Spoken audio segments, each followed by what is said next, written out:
Exodus TV தொகுத்து வழங்கும்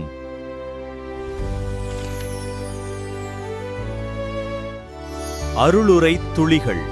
அன்பான சகோதர சகோதரிகளே, இயேசு கிறிஸ்துவின் இனிய நாமத்தில் எக்ஸோடஸ் டிவியின் அருளுரை துளிகள் நிகழ்ச்சிக்கு உங்களை அன்புடன் வரவேற்கிறோம். இந்த நிகழ்ச்சி உங்களுக்கு ஆசீர்வாதமாக இருந்தால் எங்கள் சேனலை சப்ஸ்கிரைப் செய்து லைக் மற்றும் ஷேர் செய்து மற்றவர்களும் தேவனுடைய வார்த்தையால் ஆசீர்வாதம் பெற உதவுங்கள். கர்த்தருடைய மேலான நாமம் மகிமைப்படுவதாக.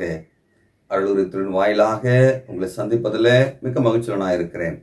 என்னோடு கூட அப்போஸ்தலர் 16ஆம் அதிகாரம் 25வது வசனத்தை வாசித்து நாம் சிந்திக்கலாம். நடு ராத்திரியிலே பவுலும் சீலாவும் ஜெபம் பண்ணி தேவனை துதித்து பாடினார்கள். காவலில் வைக்கப்பட்டவர்கள் அதை கேட்டுக்கொண்டிருந்தார்கள்.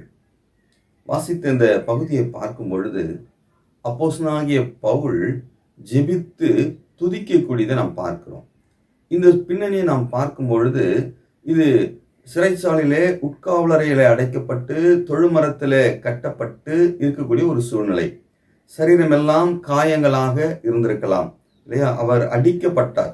சுவிசேஷத்தின் நிமித்தமாக அடிக்கப்பட்டு இவ்விதமாக அவர் சிறையிலே அடைக்கப்பட்டிருக்கிறார். பாருங்கள், சரீரத்திலே காயங்கள் உண்டு, வேதனைகள் உண்டு. தொழுமரத்திலே அவர் கட்டப்பட்டிருக்கக்கூடிய அந்த அனுபவம் மிகவும் வேதனை கொடுக்கக்கூடியதாக அவருக்கு இருந்திருக்கும். ஆனால் இந்த வேதனை நிறைந்த ஒரு சூழ்நிலையிலும் கூட அவர் ஜெபிக்கவும் ஸ்தோத்தரிக்கவும் முன் வந்ததை நாம் பார்க்கிறோம். எவ்வளவு ஆச்சரியம் பாருங்கள் பிரியமானவர்களே.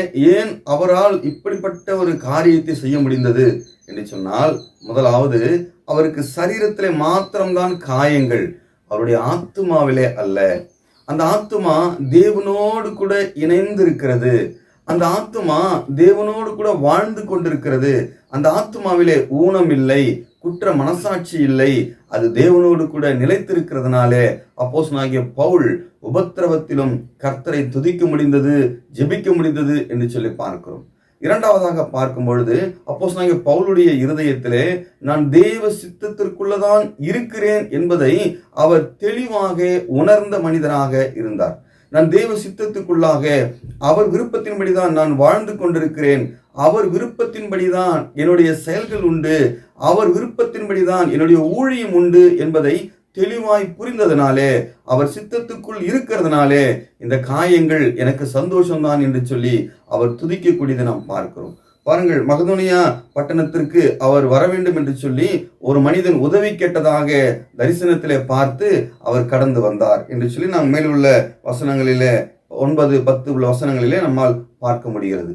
பாருங்கள், அப்போ இதெல்லாம் தேவ சித்தம் தான் என்பதை உணர்ந்தார். அது மாத்திரமல்ல, அந்த நாளிலே பகல் முழுவதுமாக அவர் சுவிசேஷத்தை சந்தை வெளிகளிலே அறிவித்துக் கொண்டிருந்தார்.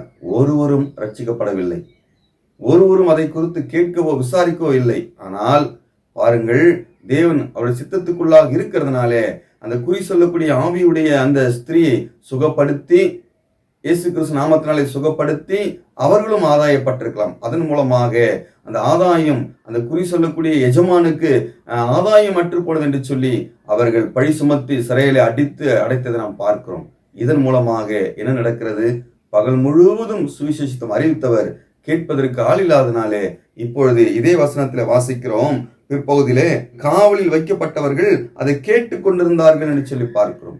இப்ப பவுல் சிறைச்சாலைக்குள் இருக்கும் பொழுது அவர் உள்ள இருக்கக்கூடிய காவலாளிகள் கர்த்தருடைய வசனத்தையும் பவுல் ஜெபிக்கிறதையும் துதித்து பாடக்கூடியதையும் கேட்கும்படியான ஒரு சந்தர்ப்பத்தை தேவன் உண்டு பண்ணி கொடுத்திருக்கிறார். இப்போ பவுல் சிறைச்சாலைக்குள் வருவது அது தேவ சித்தத்துக்குள் இருக்கிறதுனாலே அந்த இடத்துல இருக்கக்கூடியவர்கள் ரட்சிக்கப்படும்படியாக, சுவிசேஷத்தை கேட்கும்படியாக ஒரு நல்ல வாய்ப்பை தேவன் திறந்து வைத்திருக்கிறார் என்பதை பவுல் உணர்ந்ததுனாலே அவர் ஜெபம் பண்ணி துதிக்கக்கூடியதை நாம் பார்க்கிறோம். பாருங்கள், சூழ்நிலைகளை பவுல் பார்க்கவில்லை, சந்தர்ப்பத்தை அவர் தேவனுக்காக காலத்தை பிரயோஜனப்படுத்திக் கொள்ளக்கூடியதை நாம் பார்க்கிறோம்.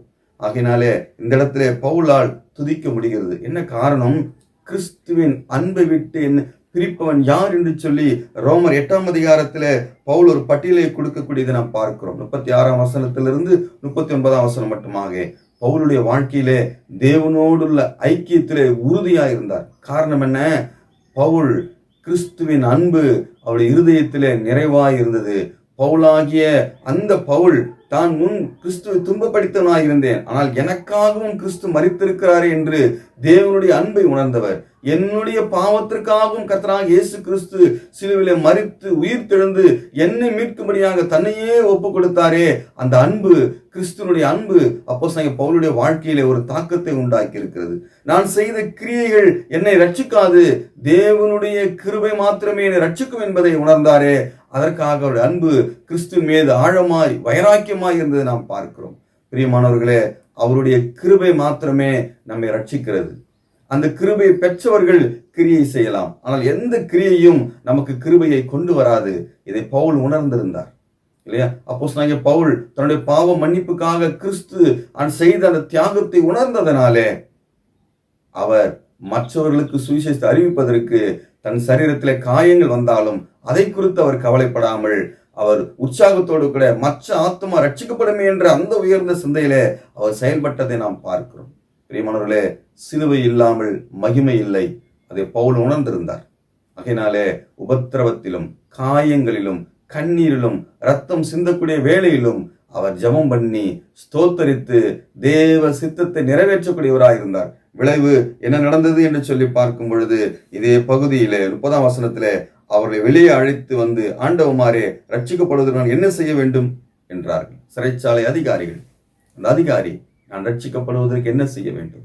ஓ, எவ்வளவு ஒரு திறந்த வாசல்! ஜெயில் கதவுகள் அடைத்திருக்கலாம், ஆனால் தேவன் மனிதனுடைய இருதயத்தை திறந்தவராக பார்க்கிறோம். காரணம், பவுல் உபத்திரவத்திலும் தேவ சித்தத்தை நிறைவேற்றக்கூடியவராக இருந்தார் என்று சொல்லி பார்க்கிறோம். உங்களுடைய வாழ்க்கையிலே காயங்களா?